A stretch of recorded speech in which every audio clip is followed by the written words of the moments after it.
Welcome everybody to the Real Dealz podcast, one of the top-ranked real estate investing podcasts for the last 7 years. This is the place to be for investing strategies you can actually use, expert interviews, and of course, some good old-fashioned entertainment. Now, here's your host for the show, Elliot, the REI guy, Smith.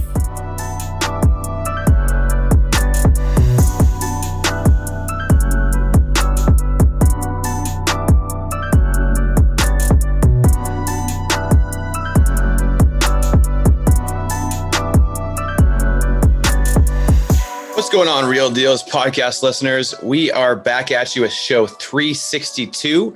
This is going to be a monologue follow-up show to episode 358, which was how to make $100,000 a year while working a full-time job. So I'm going to follow up on that today. And that was more of an active wholesaling fix and flip role show of making money the active way. And I'm going to talk today about how to also build out the passive side of the business, or building wealth through owning rentals and building passive income while working a full-time job. So anyway, super excited to be back. I just got back from a 3-week trip to Florida with the wife and kid.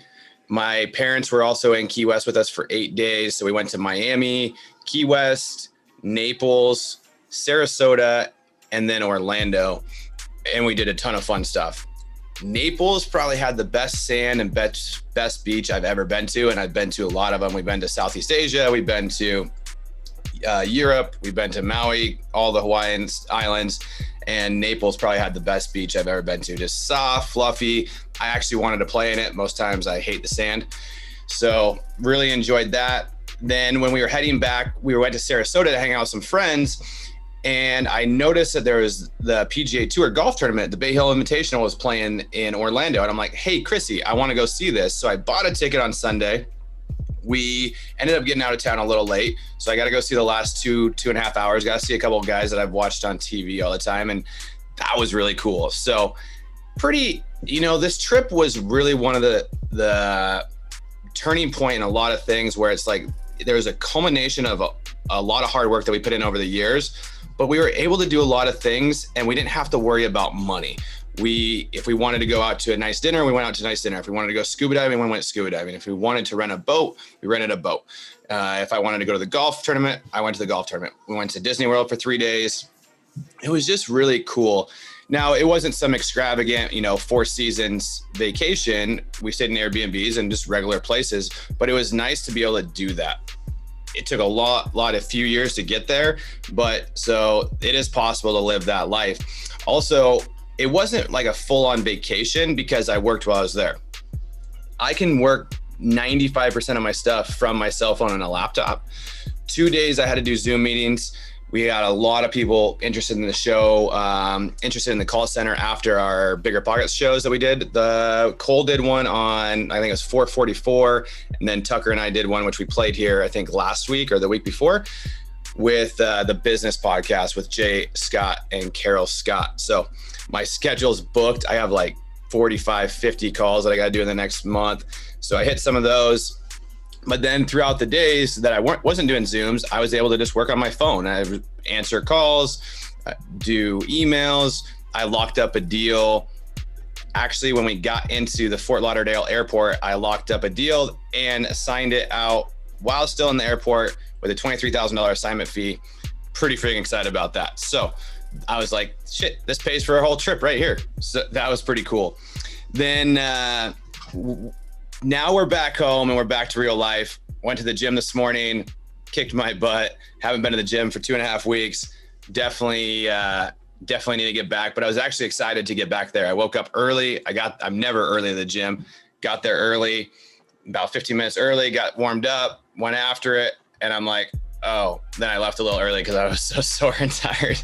So anyway, we're going to roll right into the show. It's going to be a shorter show this week. So All right, Real Dealz podcast listeners, I want to talk quickly about our show's sponsor, Iron Bridge Lending. If you guys have not reached out to Iron Bridge already to talk to them about funding some of your upcoming flip projects, I highly encourage you to do so. I've known the owner of Iron Bridge for a very long time. I've personally borrowed millions of dollars from them over the years to do a number of different projects, and I can say without a doubt, they are the best hard money lending company I have ever come across, and that is the reason why they are the sole sponsor of this show. I've had a lot of other companies reach out to me and want to sponsor this show, but I just won't do it. I feel like I need to be genuine in who we have sponsoring the show, and it needs to be somebody that I've personally done a ton of business with. So I personally vouch for their ability to be the best, hands down, in the world of hard money lending. You won't find better programs, you won't find better terms, and they're lending or will be lending in over 20 states. So chances are, if you're hearing this in whatever state you're in, it's definitely worth it to check out their website, reach out to them, see if they're lending in your state, and if they are, I would absolutely encourage you to do business with them.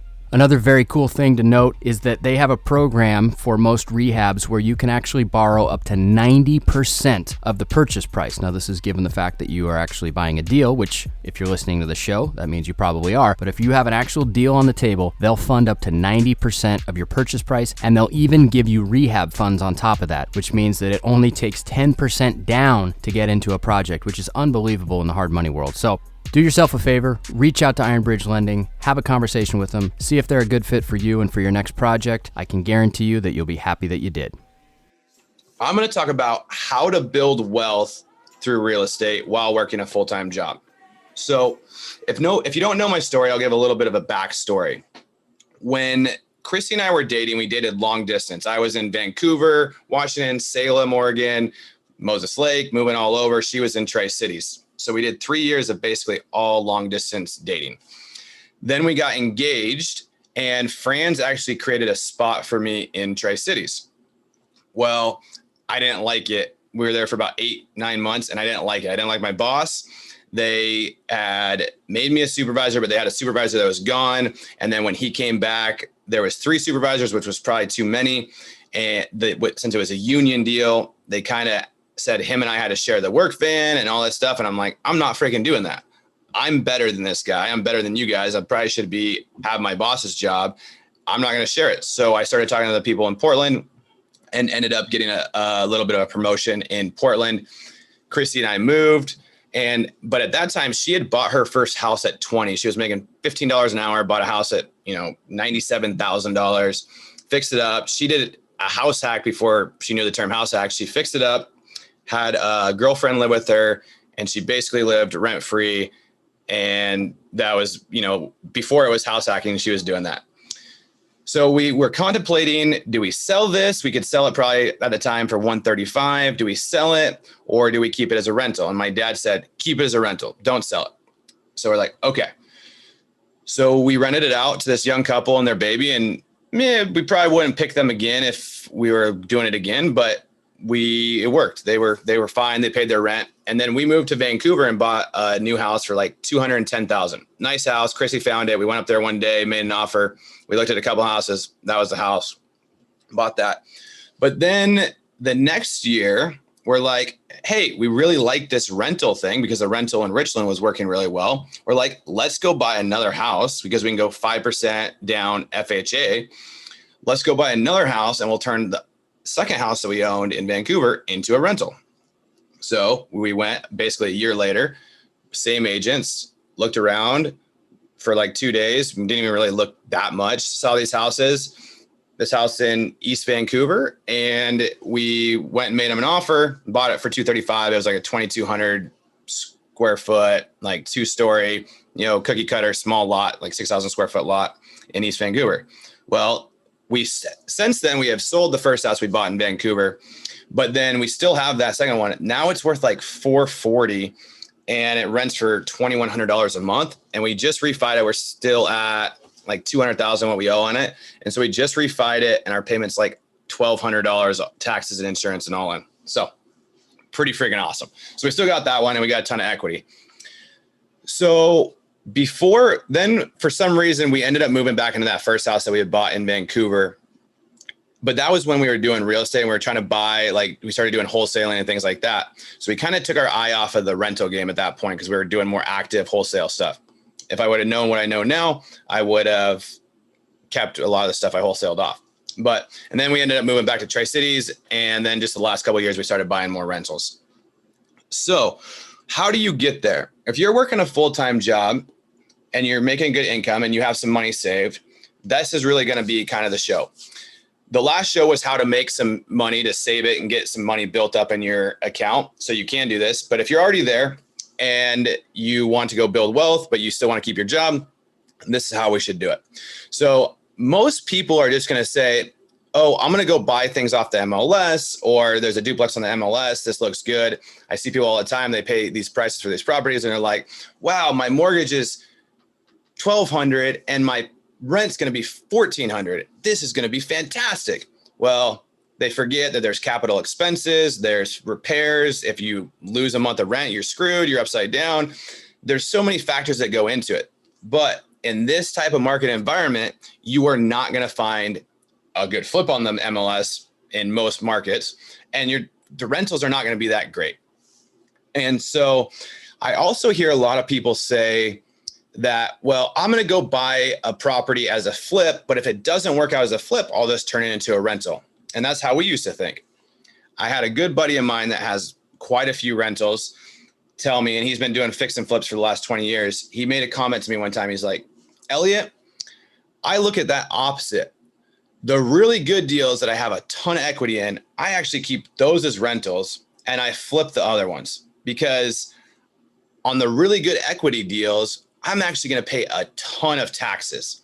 So I'd rather just keep that and put that in the long-term capital gains or the 1031 bucket, keep that, and I can draw against it on a refi and take money out that way. And then I sell the other ones. So we started thinking about that, and that's kind of where we've gone.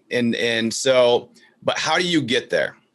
Well, quick rundown. If you didn't listen to the last episode, we talked about how to go find deals off market. And it basically was driving for dollars, get 1,000 to 3,000 addresses, then go cold call them for 2 hours a day or an hour a day. And then for 30 minutes or whatever, listen to your call after, and then rinse and repeat. You can use a simple Google Drive to keep track of these until you really get going.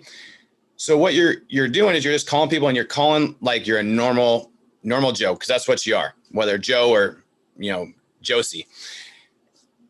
You're going to call those people and you're going to say, hey, my wife and I, or my son and I, or my girlfriend and I were driving the neighborhood and noticed you own a property at 123 Main Street. And we're just interested see if you're interested in selling. And then just shut up and let them talk.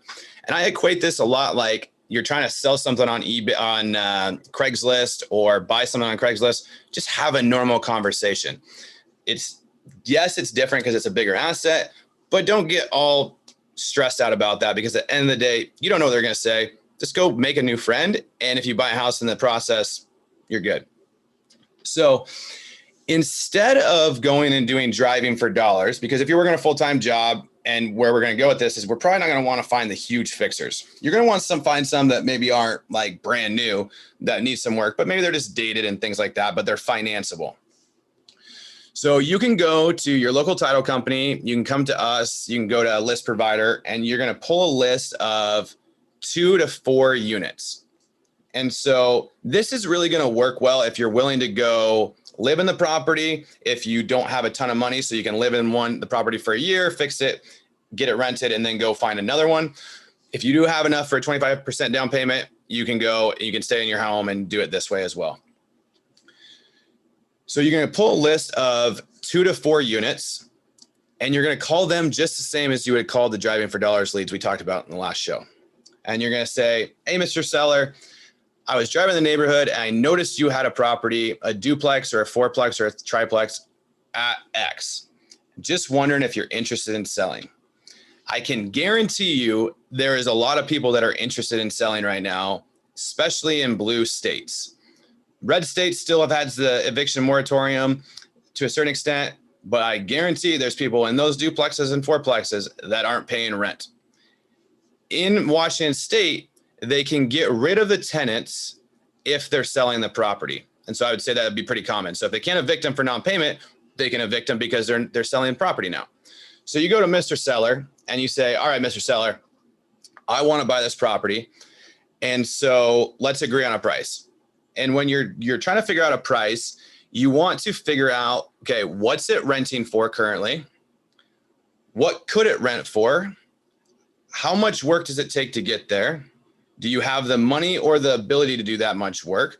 Or can you hire somebody? And make sure you're realistic here. You don't want to set yourself up to fail because you just don't have time. Say you're a dad, you work 60 hours a week, you got kids, you just don't have time because you're doing sports and all those things. So don't set yourself up to fail. So don't take on too big of a project.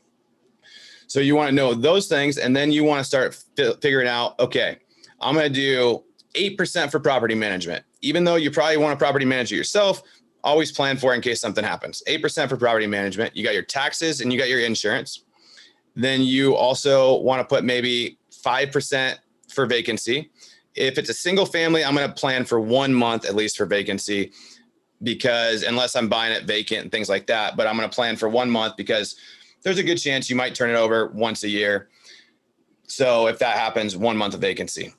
So then I'm also going to plan like a cap, put money 5% for capital expenditures. If you go through and rehab the whole house, you're not going to have to put as much money in capital expenditures because you've already done it, but you're going to want to take into consideration how old's the roof, things like that, and make sure you're planning for this property. Then once you get all those things figured out, then you're going to say, okay, what's my monthly payments plus what's all these numbers, and then what does it rent for? If it rents for, say, $200, $150 to $250 a door more, I'd say go for it. Also, this is going to be very dependent. Are you in a more of an appreciation market or more of a cash flow market? So that's going to vary. Even though I'm in appreciation market more than a cash flow market, I'm still buying on cash flow. So you get there by going off a market. So that's how I'm looking at this. So I'm going to do that. And I'm going to say, all right, Mr. Seller, well, I can buy this property, but since we got to get the tenants out anyway, I'd actually like to go get a loan on this property. So don't ever tell them you're going to pay them all cash. Just say, just go with the assumption that you're going to get a loan on this property. So you've already gone to your mortgage broker and said, hey, can I get financing for a 2 to 4 unit for this price point? So you already got that going. And then you're going to go finance it. Rates are cheap. They are climbing right now.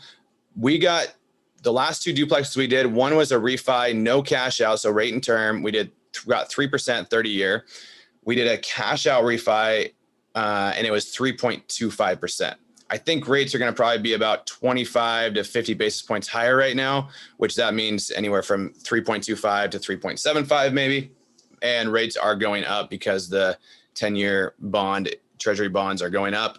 And then also Freddie and Fannie is having some issues trying to get some the multifamily or second homes off there. They don't want as many of those loans. So I just read that yesterday.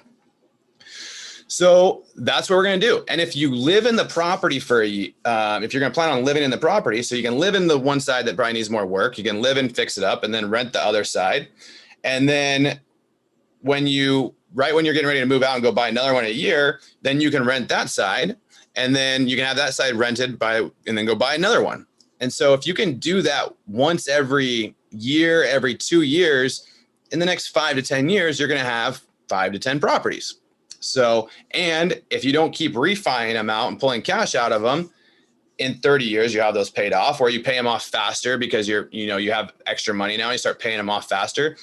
Most people, if you had 5 to 10 properties, and say they're all duplexes, so you have 10 to 20 doors at $1,200 a month a door, and so you had 10, that's $12,000 a month. That's pretty good money. Like I could live off of $12,000 a month pretty easy. So that's the idea here. The great thing about this is you can do this with 5 to 10 hours a week of work. It's really not that hard. You just got to go find the deals. You don't need an agent to go find you deals. You just take the skills that you're learning from this podcast and other sources, and you're going to put those skills to go find deals. Now, we're not looking, if you're going to go get a loan, you're probably not going to get deals at 50, 60 cents on the dollar. But if you have a deal that comes across, go get hard money, go buy it, and then you can refi it out in 6 months once you get leased up. So don't pass those up. But you're probably going to be more in like the 80 if they're not too bad shape. You're going to be in like more of the 85 to 75%, cents on the dollar spot right there, which is fine. You're building in equity. So if the market does shift a little bit, you have 25 to 15% of wiggle room in case the market does shift. So you can ride out the storms. So that's what we've kind of done. over the last couple of years is really focus on that. And right now we have 6 single families and 2 duplexes that are more the single family and under. And we're really treating that as our safety net. We're at basically a 40% LTV. We're actually going to pay one of them off. We were refinanced 8 properties. But we kicked one of them. It's actually the first house Chrissy bought when she was 20 that we talked about. We owe like $68,000 on it. It's worth $235,000. We're actually just going to pay it off and then go put a HELOC on it. And so we can tap more of that equity instead of resetting the interest and putting a long-term loan on it. We're going to do that. So, but once we get that one paid off and we start making extra money from that one, then we can start paying off another one and another one and another one. Now, a lot of people are going to say, well, no, leverage those because you can go buy more. Totally agree with that in a lot of ways. But with these 8 properties or whatever, we can live, if they're paid for or whatever, even how they are now, we can live. We wouldn't be living high on the hog, but we can live. So it's really our safety net to fall back on. And that's really, once you have a kid and you have a family, you're going to factor that in a lot more. I think if I was single and, in my early 20s, sure, I'm going to leverage those all the way. So it all depends situationally where you're at in life. So really just think about it that way. I'm not saying one way or another is better, but it's really like where you're at in life. So that's really the simple way to do this. I think you can build really good wealth slowly. It's not as sexy as flipping or wholesaling, but actually I like it a lot better because wholesaling and flipping gets really boring and old at the end of the day. We don't do it glamorous like the HGTV guys, and I'm glad we don't because we'd have so many headaches. We just do the same flips all the time, and it's easy. But it just gets old. It's just not, the quick cash is really great. You make a bunch of money. We just had one that we made $81,000 on that we just sold last week. That's fantastic, but I'm going to pay $30,000 of that in taxes, $40,000 of that in taxes or whatever.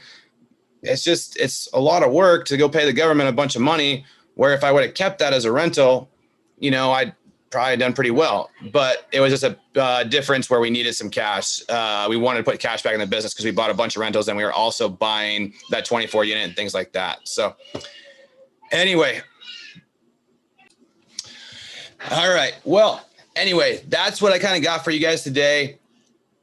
Go do something in your business today to push it forward. If you've been listening, I've talked to a lot of people where they just always are listening and saying, oh, I'm learning this. I'm going to do this someday. I'm going to get after it. Then I'll talk to them next year. I'll see them at the meetup or whatever. And they're like, oh, I'm still just gathering information. If you're that person, go do something today to move yourself forward. This business is not that hard. It is competitive. It is challenging. It does take determination and grit and hard work, but really the concepts are not that hard. Anybody can really do it. And it's simple. Go buy a property, get a decent deal on it, and rent it for more than your mortgage, plus all those other things we talked about. You go buy a fix and flip, go find a property that needs some work, that you're buying at a discount, and you can sell it for more than it's worth. It's not that hard of a deal. It's a very simple concept. You're just doing what people have done for years, is you're buying something under value and making it more valuable by putting some effort into it. So if you're just sitting on the fence and waiting to take action, you should have taken action yesterday. You should have taken action the day before that. So just do it today. I think you can crush this business. So anyway, have a great day. We'll catch you next week, and signing off.